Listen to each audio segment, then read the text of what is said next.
Ya estamos grabando, doctor. Bien, como se ha hecho presente en esta audiencia virtual el señor perito, traído por la parte demandante de Nixon Richard Poveda Daza, entonces le vamos antes de practicar su declaración, y entonces le solicitamos que se identifique nuevamente, nos repite sus nombres completos y número de cédula.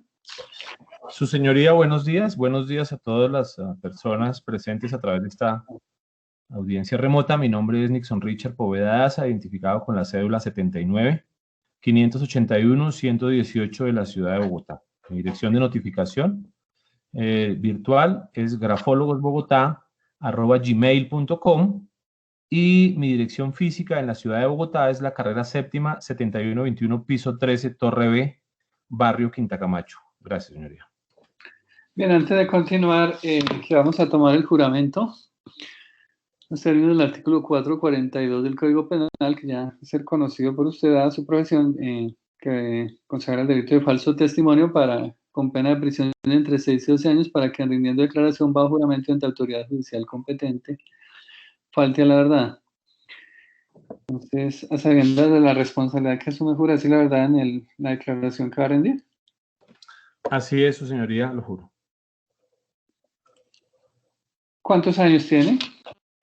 48, su señoría. ¿Estado civil? Soltero. ¿Estudios realizados? Su señoría, soy perito en grafología forense desde 1995, titulado como perito grafólogo de la Escuela Superior de Inteligencia y Seguridad Pública, y soy abogado de la Universidad Católica de Colombia y especialista en ciencias forenses de la misma universidad. ¿Es usted familiar del señor William Hernando Pérez Rocha? No, su señoría. ¿Tiene o ha tenido algún tipo de vínculo contractual con la constructora Rino SAS? No, su señoría. Bien, de manera muy breve, porque ya está aportado el expediente de folios 202 al 214, la experticia rendida por usted frente a lo que se solicitó, frente al contrato ha llegado al expediente. Le voy a soltar que de manera muy breve le relate al juzgado primero la parte académica suya y luego la parte de experiencia profesional en la materia del dictamen que rindió. Claro que sí, su señoría. Para efectos de acreditación del artículo 226, es importante señalar, su señoría, que he tenido actualmente y en lo largo de los últimos años algunos cursos de actualización relacionados específicamente con el área de documentología y de grafología forense en la Universidad de Cuenca, en Ecuador, en la Facultad de Jurisprudencia y Ciencias Políticas en el año 2014, en la Universidad de Girona, España, en el año 2018, también en un congreso internacional para actualización de peritos en documentoscopía y grafología, organizado por la Sociedad Internacional de Peritos en Documentoscopía, SIBDO, de la cual soy miembro, en el año 2018. También un curso en la Universidad de Salamanca, España, con la misma Sociedad Internacional de Peritos en Documentoscopía. Y así sucesivamente, su señoría, aporté unas certificaciones que dan cuenta de mi profundización en esta área específica del conocimiento. Adicionalmente, debo señalar para efectos del 226, como usted bien lo señala, se aportó la experiencia especialmente en casos relacionados con estas áreas, pero debo señalar solo algunos que quizás son los más relevantes y los más frecuentes, los más recientes, perdón. El Juzgado Quinto Penal del Circuito de Villavicencio en el año 2016 inició un proceso donde las partes eran Rosalba Guevara y María del Carmen Rodríguez y se declaró probada la tacha de falsedad, desestimando el informe pericial presentado por la contraparte por serios errores en la metodología. En este caso era una letra de cambio. El Juzgado 44 Civil del Circuito, también en el año 2017, en el caso de Luz Helena Guayazán, declaró probada la tacha de falsedad y se desestimó el dictamen de la contraparte por errores metodológicos en el análisis y en la valoración racional de la firma que hacía parte del documento. El Juzgado Civil del Circuito de Santa Rosa de Cabal, su señoría, en un fallo reciente del año 2018, que además fue ratificado por el Tribunal Superior Sala Civil de Santa Rosa de Cabal. Se pudo demostrar el error del dictamen de la contraparte y se acogieron los argumentos del estudio técnico presentado por Grafólogos Bogotá, por este servidor. Se sometió a una nueva valoración a Medicina Legal y efectivamente Medicina Legal confirmó los hallazgos y se probaron los errores metodológicos en el dictamen de la contraparte en 2 pagarés, en donde se analizaron las firmas y la integridad del documento. El Juzgado Civil del Circuito de Mocoa, Putumayo, en un fallo también muy reciente, apenas de hace 3 o 4 meses, se demostró el error en el peritaje oficial, en este caso era un peritaje de la Policía Nacional, y se ordena la práctica de un nuevo dictamen pericial. También en el caso de Norbey Vélez Quintero, en el año 2019, su señoría, en el Juzgado Quinto Civil del Circuito de Barranquilla, se acoge el dictamen elaborado por Richard Poveda, por Grafólogos Bogotá, y se desestima el dictamen de la contraparte que estaba induciendo en error por ser contrario a la labor que se le había pedido al perito. El Tribunal Superior de Barranquilla, en la Sala Segunda, cuyos magistrados son el doctor Alfredo Castilla, la doctora Carmilla González y Jorge Maya, en el año 2020, en un fallo también de hace tal vez unos 3 o 4 meses, declaró probada la tacha de falsedad. El tribunal se apartó de las conclusiones del perito oficial y acogió en todas las partes el dictamen presentado por este servidor en cuanto a una letra de cambio que se pretendía desestimar. Igual caso ocurrió en Villavicencio, en el proceso 2017-0018-200, en un proceso ejecutivo singular de la Previsora S.A. contra la comercializadora de materiales, donde se declaró probada la tacha de falsedad y se desestimó el dictamen pericial presentado por la Previsora por errores metodológicos y desconocimiento de los procedimientos estandarizados de trabajo. También el proceso administrativo de Cali, el Juzgado Civil del Circuito en un proceso declarativo de Inversiones Pintón León, y otros casos relacionados con la Dirección Nacional Anticorrupción de la Fiscalía General de la Nación, donde actué como perito, en el caso de Aviatec, proceso 2015-00027, para la Fiscalía Seccional de Sogamoso, Boyacá, el 2012-202-758, para el Juzgado Civil del Circuito de Valle, para el Tribunal Superior de Bogotá, Sala Penal, en el tribunal en una decisión de Guillermo Quintero Colmenares por fraude procesal, también en el Juzgado 23 Civil del Circuito, en el Cuarto Civil de Sincelejo, en el Tribunal de Arbitramiento de la Cámara de Comercio, en un caso de Bavaria versus Pedro Julio Peña, también en la Corte Suprema de Justicia, actuando como perito en grafología y en dactiloscopia, en un caso de la extradición de un ciudadano colombiano, en este caso el ciudadano Robert Tulio Cuero,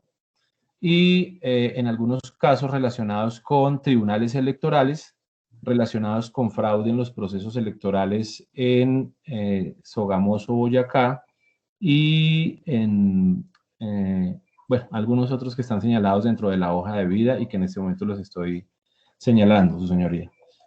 Para resumir, digamos, un poco la actividad académica y los casos en los que he tenido la oportunidad de apoyar y de participar. Para este caso en concreto, su señoría... Frente al el contrato de compraventa que se está cuestionando su firma, básicamente por la parte demandada, el representante legal de la constructora Rinos hace un contrato, está llegado de los 3 al 6 del expediente, es de fecha 9 de septiembre de 2017. Sí. Entonces, también le solicito que de manera muy breve le indique al juzgado sobre el estudio que usted realizó, la metodología que indican las normas que se debe seguir, la que usted siguió, y luego de ello, pues las conclusiones de manera muy breve sobre la... Gracias, señoría. Para este caso es importante señalar que con ocasión de la labor que se presta en la ciudad de Bogotá, fui contactado por una persona de Fusagasugá que requería que se revisara un contrato de compraventa porque había una firma en particular que se le atribuía a Jesús Alberto Rincón en calidad de segundo permutante, y esta firma estaba acompañada de una impresión dactilar, y lo que se pretendía, su señoría, era que se determinara si esa firma estampada en ese contrato de compraventa suscrito en Fusagasugá el 9 de septiembre del 2017 y que era la base de un proceso verbal, si esa firma y esa impresión dactilar se identificaban o no con las firmas habituales atribuidas al señor Jesús Alberto Rincón, y para ese efecto es mi deber como perito hacer un abordaje del caso diciéndoles que hay unos requisitos que establece el Instituto Nacional de Medicina Legal. Los requisitos son necesariamente tener una abundancia de la muestra, deben consultarse documentos originales, deben consultarse documentos contemporáneos que sean cercanos a la fecha de ejecución del contrato, y yo les expongo la necesidad de hacer un abordaje cumpliendo con los requisitos de medicina legal. Ante esta situación, me dicen que hay firmas de esta persona en diferentes notarías en Bogotá. Pasamos las solicitudes a las notarías para tener acceso a esas firmas que son de origen cierto y autenticidad no discutida. También se recoge otro tipo de documentación relacionada con comprobantes de ingreso de la constructora Rino, recibos de caja o un poder conferido Edison Miguel Osorio, dirigido al Juzgado Segundo Civil del Circuito, un contrato de compraventa, un certificado de paz y salvo, para darle cumplimiento consultando estos documentos al requisito de abundancia de la muestra, originalidad de la muestra y contemporaneidad, es decir, tomar firmas que sean cercanas a aquella cuestionada que aparece en el contrato. Eso en razón a que la firma es dinámica y la firma es variable con el paso del tiempo y también de un documento a otro. Entonces el perito debe identificar qué elementos son comunes y cuáles son accidentales para poder llegar a una conclusión categórica. Entonces, una vez verificado que se cumplía con los requisitos, en ese análisis de admisibilidad, en ese análisis preliminar de admisibilidad, el paso siguiente es, a través de la metodología estandarizada de trabajo que propone el Instituto de Medicina Legal, que se llama Procedimiento Estandarizado de Trabajo, los famosos PETs, el PET 23, que es el procedimiento o el protocolo que debe seguir el perito para este tipo de oficios. Se hace un abordaje metodológico que incluye, uno, la comparación por yuxtaposición, su señoría, es decir, que se toma la firma cuestionada y se toman todos los modelos de comparación que ya se ha verificado que sean contemporáneos y se empiezan a verificar características comunes o diferenciadoras del gesto gráfico de la persona a quien se le atribuye en la firma. Una vez se hizo ese ejercicio comparativo, su señoría, es en la página 4 del informe donde se fijan fotográficamente las firmas. No sé si su señoría me lo permita, para hacer un poco más gráfico y más objetivo la valoración, me permita compartir las imágenes y el documento, o si lo considere innecesario. De todas maneras, esos están dentro del trabajo que usted presentó al juzgado, ¿cierto? Que se cobran el expediente. Perfecto, señoría. Entonces, en la página número 4 se observan relacionadas una a una las firmas de elaboración directa ejecutadas por la persona Jesús Alberto Rincón, y estas firmas, que además fueron aportadas en una toma de muestras que se le hiciera por parte del juzgado, es decir, que el juzgado también le tomó unas muestras de manera directa que fueron tenidas en cuenta para la valoración por considerarse importantes, pero sumadas a otras firmas espontáneas obtenidas de manera directa sobre escrituras públicas y otro tipo de documentos, es decir, que la muestra me permitía conocer los elementos gráficos en común, y por esa vía se hizo el cotejo. Una vez efectuado el cotejo, su señoría, y frente al problema que se le plantea al perito, que es un problema de investigación documentológica, es determinar si existen o no características en común que me permitan afirmar categóricamente que está elaborada o proviene de la misma fuente.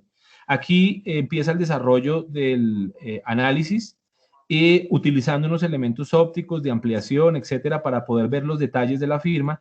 Y efectivamente, cuando llevamos a cabo esa valoración del material para confrontación y se verifican las condiciones de ese contrato, lo primero que hay que decir es que la firma, se descarta que se trate de una firma transferida mecánicamente.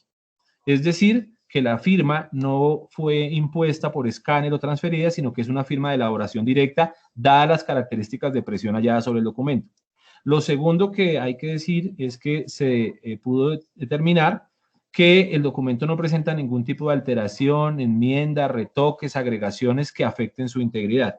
Cuando ya aterrizamos a la firma, empezamos a verificar las características de esta firma y a describirla en el informe a partir de la página número 8, y en esa descripción de la dinámica, es decir, de los movimientos que ejecuta la persona que la diseña, al compararla contra toda la muestra, se hallaron características propias del gesto gráfico del señor a quien se le atribuyen por la complejidad en la ejecución de la misma y por las características del diseño en la firma estudiada.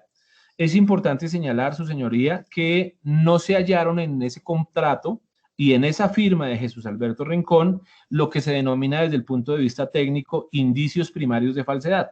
Es decir, no habían rastros de grafito, no habían ductus sin entintamiento, todo lo contrario, esta es una firma versátil, dinámica, que se ejecuta de manera directa sobre el documento y que conserva todas las características de altura, proporción, la inclinación de esos trazos hacia la derecha, el manejo de disposición espacio gráfico, las zonas de inicio y de remate, que es donde la persona descarga el elemento escritor o el esfero para empezar a trazar la firma. Digamos que todas estas características propias y habituales de un gesto gráfico automatizado, es decir, de una firma que ya hace parte de la gesticulación gráfica de quien la ejecuta, pues se hallaron efectivamente en el contrato, como se señala a partir de la página número 9.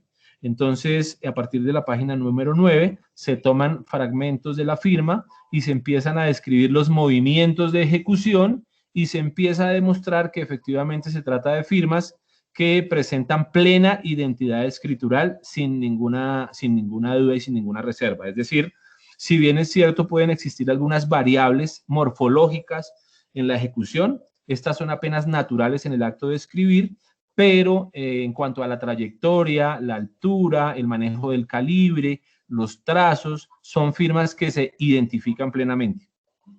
Adicionalmente, su señoría, se señalan en el informe cuáles son esos elementos que me permitieron llegar a la conclusión a partir de la página 8, 9 y 10, y posteriormente, y dado que tengo también formación como perito en lofoscopia y que hice parte del comité de certificación de peritos del Instituto Nacional de Medicina Legal y Ciencias Forenses para el área de huellas dactilares y de lofoscopia, me encomendaron la labor de que se revisara la impresión dactilar.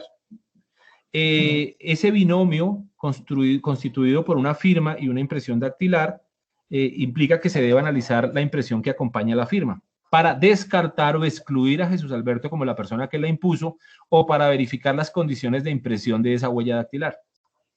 Al revisar la impresión dactilar, su señoría, se señala en el informe a partir de la página número 11 que efectivamente se toman como documentos de referencia la cédula de ciudadanía del señor Jesús Alberto Rincón Bustos, ¿cierto? Que fuera aportada por este señor dentro de un proceso, y se hace la comparación frente a esa impresión dactilar o dactilograma cuestionado, encontrando que se halló plena correspondencia de características en la huella dactilar. También el análisis incluyó la verificación de las condiciones de estampación de la huella para determinar si ésta podría obedecer a un sello mecánico, es decir, a una estampación artificial, producto de un sello, cuando las falsifican a través de sello, para descartar que se trate de un sello y no del rodamiento natural del dedo. Cuando se hizo el cotejo, su señoría, la conclusión a la que se llega es que esa impresión dactilar encontrada en el contrato de compraventa y atribuida a Jesús Alberto Rincón Bustos corresponde en todas sus partes con la clasificación dactilar y con el tipo de presilla que se identifica para el señor Jesús Alberto Rincón Bustos. Es decir, se trata de un caso de identificación positiva plena en la impresión dactilar encontrada en el contrato. La conclusión a la que se llega en el informe, su señoría, queda plasmada en la página número 13 de mi informe, en la que se señala que la signatura, es decir, la firma y el dactilograma que se le atribuyen a Jesús Alberto Rincón en calidad de segundo permutante, obrantes en el contrato de compraventa suscrito en la ciudad de Fusagasugá, el 9 de septiembre, dentro del proceso verbal 2018-004-28, se identifican con la firma y el dactilograma tomados como modelos de comparación del señor Jesús Alberto Rincón Bustos. Esa es la conclusión, su señoría, a la que llegué en mi dictamen pericial. Bien, la apoderada del del demandante tiene alguna pregunta para el señor perito.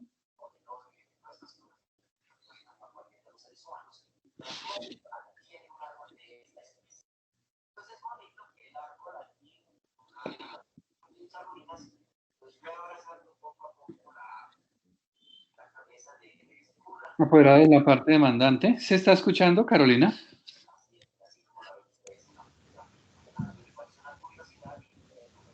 Su señoría. ¿Se escucha? Sí, ahí sí. Sí. Perfecto. Manifestaba que el señor Richard ya nos hizo un recuento respecto a los protocolos utilizados, los mismos que están debidamente certificados y aprobados por los entes competentes. Solicito de manera cordial se sirva a explicar de manera breve al despacho qué técnica y qué método utilizó para la elaboración del dictamen. Gracias. El método que se utiliza para el cotejo de firmas es el método de comparación formal o método grafocrítico, acompañado del método inductivo, a través del cual se le plantea un problema de investigación al perito. En este caso, el problema de investigación era determinar si existía identidad o no, y a través de un proceso de valoración racional de los documentos que se aportan como modelos de referencia, se utiliza una técnica de utilización de luces, una técnica de cotejos por yuxtaposición y además de la técnica se utilizan algunos elementos ópticos especialmente relacionados para la ampliación y la magnificación de las firmas. El método obedece a uno de los derivados del método científico, que es el método signalético o método grafocrítico. La técnica es una técnica relacionada con la yuxtaposición o el cotejo por yuxtaposición o superposición de firmas y utilización de luces y equipos. Y los procedimientos estandarizados de trabajo, o más bien los protocolos, son los que se han señalado a través de la Fiscalía General de la Nación, la Policía Nacional, la ONAC, que es el organismo que acredita a los peritos en grafología forense, y el Instituto Nacional de Medicina Legal a través de los procedimientos estandarizados de trabajo denominados PET 23. Digamos que eso sería método, técnica y procedimientos.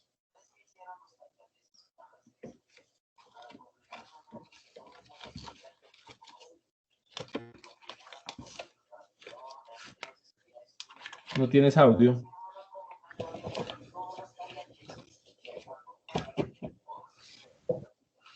Doctora Mónica tiene el micrófono apagado. Don Richard. Sí, estoy escuchando. Teniendo en cuenta su formación académica y la experiencia que tiene a lo largo de los años, que ya nos la manifestó, ¿qué tan importante considera usted el estudio de la huella dactilar? Generalmente cuando se presenta un problema de integridad de un documento, se deben abordar todos los elementos que conformen el documento.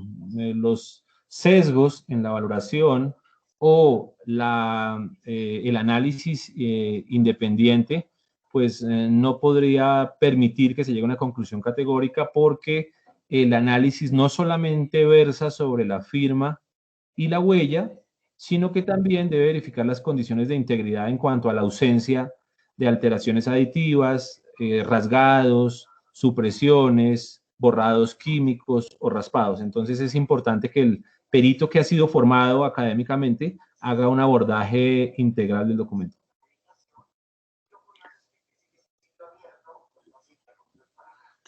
Desde el punto de vista técnico y conforme a los protocolos establecidos, la respuesta a un análisis comparativo de firmas, ¿cuál sería? ¿La uniprocedencia manuscritural o la no uniprocedencia?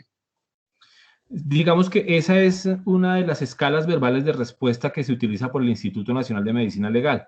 Un perito puede hablar de identidad o de uniprocedencia o de no uniprocedencia manuscritural, así es. Ok. Dentro de esa escala verbal de respuesta que está determinada y autorizada, la que dice, abro comillas, no guarda relación de correspondencia es una escala verbal de respuesta autorizada dentro de los protocolos? No. Los informes tienen que ser lo más precisos posibles porque si no guarda correspondencia, el hecho de que no guarde correspondencia puede estar asociado a muchas razones. Por ejemplo, no se puede guardar correspondencia porque hay algunas diferencias de tipo accidental, no permanente. En ese sentido, el perito formado busca son aspectos relacionados con la identidad y no con la similaridad o con las semejanzas. Los conceptos de identidad juegan, digamos, un papel importante en las escalas verbales de respuestas, al punto que el Instituto Nacional de Medicina Legal y Ciencias Forenses también puede utilizar escalas de respuesta probabilísticas. Es decir, un perito podría concluir que existe alta probabilidad de identidad gráfica o baja probabilidad de identidad gráfica o que está sujeto a un nuevo análisis, pero no se habla de guardar correspondencia de características. Don Richard, ¿usted tuvo acceso al peritaje que rindió el señor Adelson Aguirre? Creo que posteriormente pusieron de presente, sí.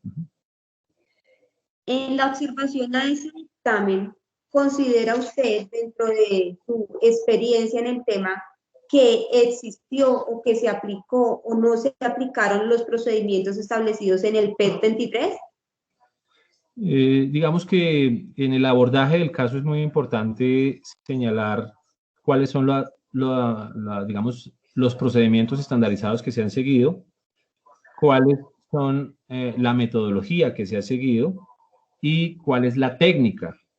En ese sentido, digamos que si no se hace un abordaje de manera adecuada, pues se puede incurrir en un error de apreciación fatal, porque se pueden tomar elementos, digamos, vulgares de la escritura, como la morfología, y erróneamente eso es un error, digamos, eso es un error metodológico que podría llevar a una conclusión errada, porque deben definirse plenamente cuáles fueron esos métodos, esos procedimientos y esas técnicas utilizadas, y especialmente señalar objetivamente en dónde estaban esas diferencias o esos elementos que le permitían llegar a una conclusión de no identidad. En este caso no se llegó a una conclusión ni siquiera de no identidad.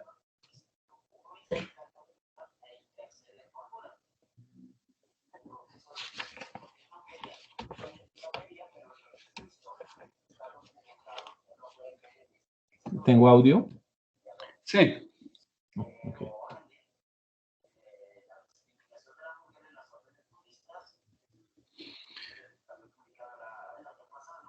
Aló, ¿me escuchan? Sí.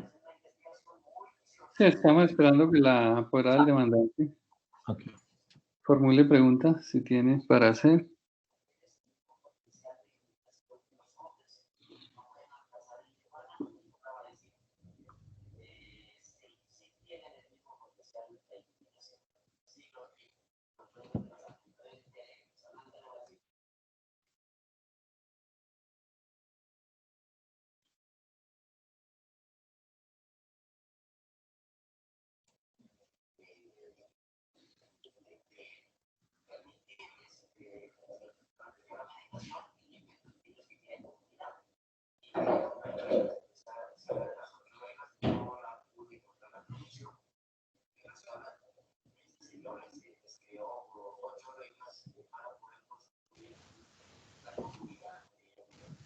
Doctora Mónica tiene el micrófono apagado.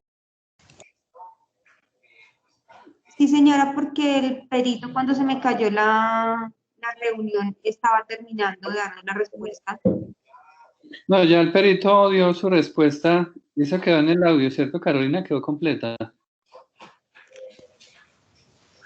Sí, Sí, señora, que quedó completo. Sí, de pronto tiene la parte demandante de inconvenientes con el sonido, porque acá se le escuchamos perfectamente y todo quedó en la grabación. Gracias, señora. De parte de la apoderada de la parte demandante, no existen más preguntas. Bien.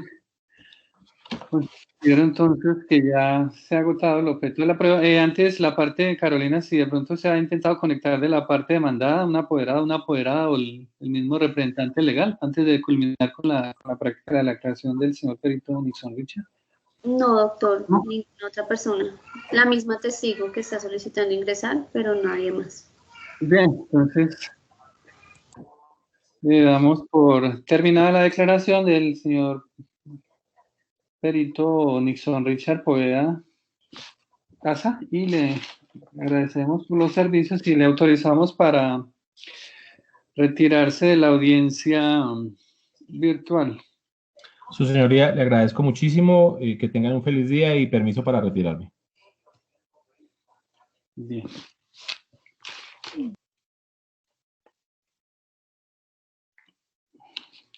Entonces, Carolina, ahora sí, cuando tengamos al testigo que vamos a escuchar de la parte demandante de William Pérez Nariño, o si ya lo tenemos, que podamos continuar sin interrupción en la grabación. Sí, señor, ya está acá. ¿Ya está? Bien, entonces, sigue el testimonio del señor William Pérez Nariño, solicitado por la parte demandante.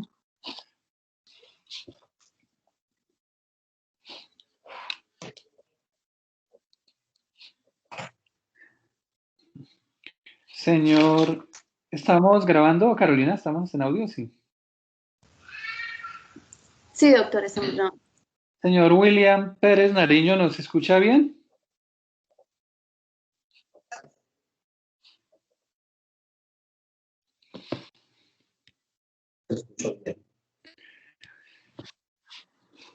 No le escuché la respuesta. Parece que sigue inconveniente del sonido. Señor William, Doctor, muy buenos días. Sí, buenos días. muy bien.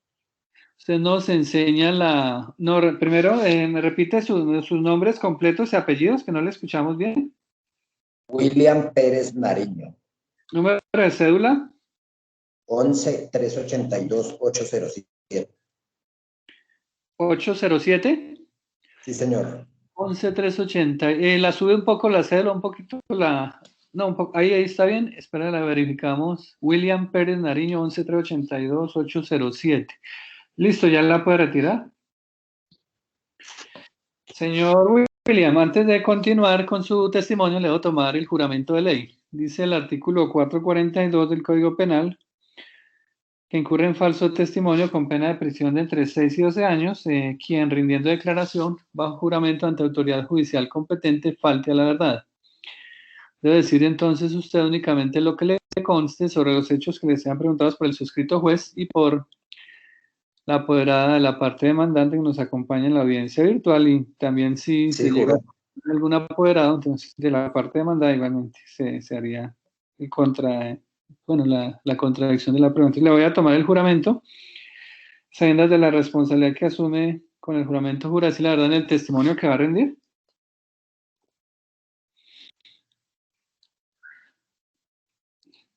Sí, juro. Bien. ¿Cuántos años tiene?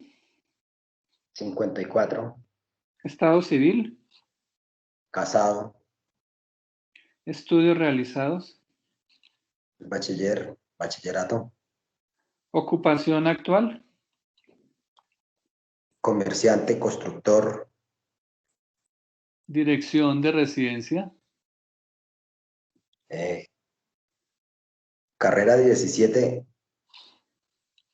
Carrera primera, número 17A42. ¿de qué municipio? Fusagasugá. Teléfono, 310-213-0786. ¿es usted familiar del señor William Hernando Pérez Rocha? Sí, señor, soy el padre.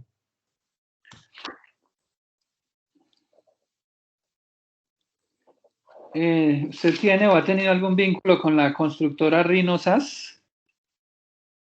Sí, señor, yo compré un local en el centro comercial Manila y cuando compré el local ellos me lo cedieron con el arrendamiento que tenía Rino, el señor Jesús, ¿qué? Jesús Alberto Rincón y Jorge Estrada. Bien, en el proceso se está solicitando por parte del señor William Hernando Pérez Rocha, el demandante, que se solucione el tema, un tema relativo a un contrato que celebró según los hechos de la demanda con la constructora Rino SAS. Contrato que hace referencia a la compraventa de varios bienes. Le voy a solicitar que de manera muy breve y concreta le indique al juzgado si usted tiene algún conocimiento sobre algún tipo de contrato que hayan celebrado el demandante y la sociedad constructora demandada, y de manera muy breve todo lo que le conste, cuándo fue ello, si le consta, sobre qué se trató el contrato, cuál fue el objeto. ¿Tiene el uso de la palabra? Sí, señor, muchas gracias. El señor William Hernando Pérez Rocha, que es hijo mío, le compró al señor Jesús Alberto 5 lotes en Manila, un lote en Montearroyo y un dúplex en Conjunto La Colina, aquí en Fusagasugá. ¿Usted sabe de qué manera fue esa compra? ¿Si fue a través de algún contrato escrito? ¿Cómo fue eso? ¿Y cuándo fue? Sí, señor. Todo tiene contrato. Todo se le compró. Me consta que le compró a Rino. Es más, yo también le compré unos lotes a Rino. ¿Usted sabe, tiene conocimiento sobre la fecha de ese contrato entre el demandante y la constructora Rino? Eso es como el 2017. ¿Usted sabe si acordaron, qué precio acordaron? ¿Cómo fue la contratación? ¿Cómo fue la compra de esos bienes que usted dice hizo el demandante? No, no sé de precios. De precios no sé. Me consta que hicieron los contratos porque pues igual yo lo acompañaba a él en ciertas ocasiones a llevarle la plata en efectivo a la oficina que yo mismo les tenía arrendado a ellos. Y la plata la recibía una secretaria que se llamaba Catalina, recuerdo el apellido. ¿Usted sabe qué sucedió con los bienes que dice usted adquirió o compró el demandante a la constructora? ¿Si fueron entregados al señor William, a su hijo? ¿Cómo fue eso? ¿Usted qué sabe al respecto?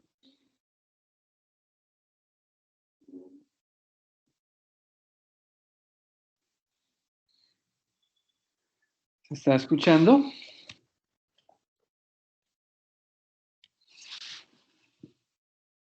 Sí, señor. Sí.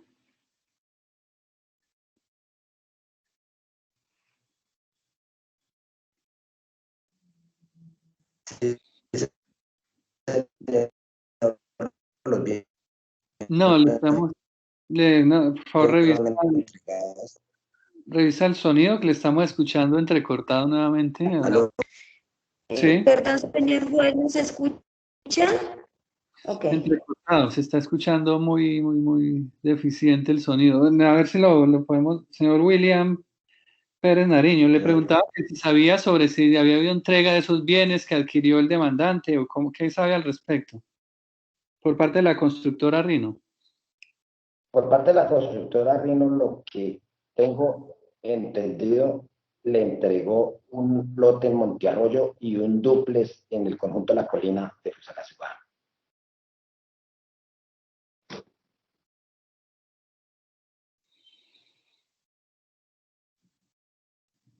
Bien, se le concede ahora el uso de la palabra a la apoderada de la parte demandante.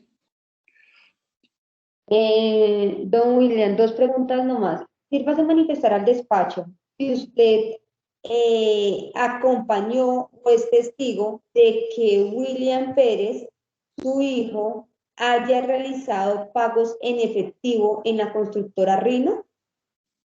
Sí, señora, me consta porque yo la acompañé en varias ocasiones a llevar plata en efectivo y se entregaban en el local 114, que era donde estaba Rino, y la señorita encargada, la secretaria en ese momento era Catalina.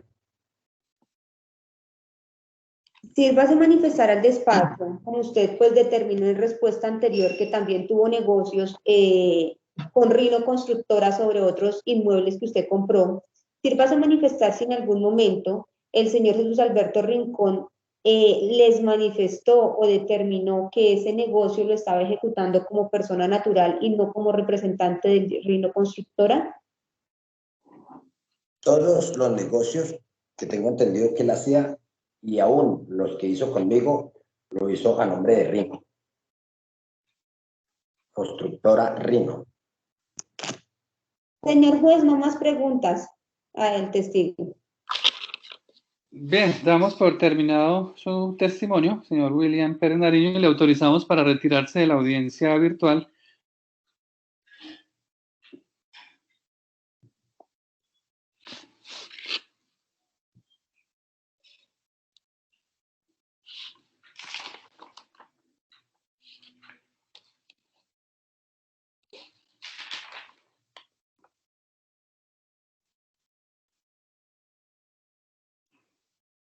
Apoderada de la parte demandante, entonces, tiene el uso de la palabra para que manifieste lo que corresponda frente a los otros testigos que había solicitado. Señor juez, de conformidad con el material probatorio recaudado y de conformidad con la autorización que nos determina el artículo 175 del Código General del Proceso, solicito de la manera más cordial desistir de los otros testimonios que estaban decretados como pruebas dentro de este expediente. Bien, por estar facultada según la ley, se acepta el desistimiento presentado por la apoderada. Demás testigos que habían sido decretados para la práctica de la prueba, los señores Edi Fabián Medina Pardo, Mario Alberto Pérez, Jorge Villamil, Germán Giovanni Camacho, Jessica Ospina, Adrián Nicolás Sierra Pérez, Cristian Espinosa y Néstor Torres. Decisión que queda notificada en estrados.